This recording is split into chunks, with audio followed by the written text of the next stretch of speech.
hal maalin isku dayo inuu ku darsado 8 February 2021 shacbigu waa soo banaan baxayaan dadkana waa soo bixinayna anaga laftirkeena waa galeynaa wadanka waxay noqonaysaa in loogu daato madaxtooyada laga cirso dictator xukunka ka dego inuu noqdo dimuqraadiyadda diido doorashada diido marka Eritrea de waxay ku caawin kartaa mala inuu been u sheegaya laga yaabaa oo midkan Eritrea jooga uu leeyahay anaga meesh kugu haynayno ciidan aan soo gelinayna dadkii waxa weey haday banaan baxaan waxa weey waa la didinayaa waa la habada lagu ridayaa waa kala carqsinayna wax noocaas inuu shaqeynaa laga yaabaa laakiin waa in la fahmaa structure-ka Soomaali ku dhisan tahay iyo wixii taariikh soo martay iyo wixii halaag la soo maray inaan dib loogu celin oo si nabad leh xukunka u tartamaado tartamayo awalan dib dambe u dooranaysa jirin 4 sano meeshan la soo wada maraa 4 sano hadda legacy ka tagi karto marro ka tagi lahaa maanta waxa uu harayba waxa weeye October la galayaa koor ilaa September doorashada baarlamaanka waxa uu dhiman 9 bilood madama wixii ka dambeeyay doorashada madaxweynaha qabanqaabadeeda dhowr bilood oo ka haray noqonaysa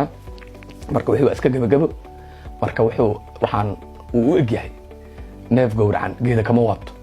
dhaqankeedii ayuu leeyahay waxaa la filayaa maalmaha soo socda inay doorasho ka dhacdo galmudug waxaa halkaasi ka soo baxay cabashooyin badan oo ay qabaan odayaasha qabiilada dawladda ayaa lagu eedeeyay inay isticmaalayso awoodii dowladnimo iyo canshuurta shacabka si ay halkaas uga soo saarto shakhsi ayada taageersan haddaba ma la dhihi karaa dawladda waxay si qaldan u isticmaalaysaa awoodii dowladnimo oo ahayd in shacabka loogu adeego waa arrin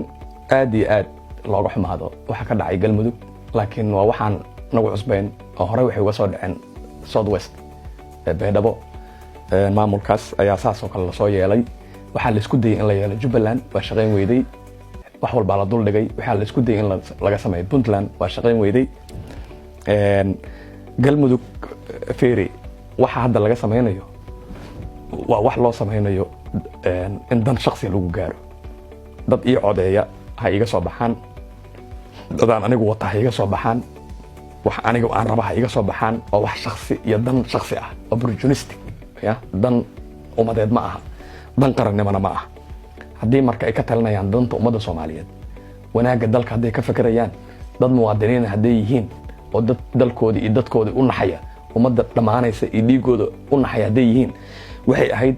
ummadda ku nool galmudug in la isku daayay ayada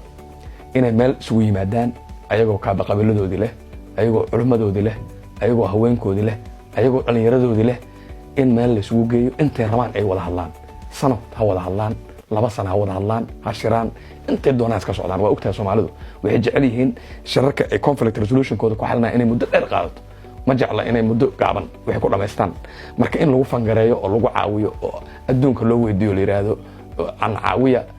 ha socdo shirkooda wax ayaga marka ay leeyihiin meeshooda ku sameystaan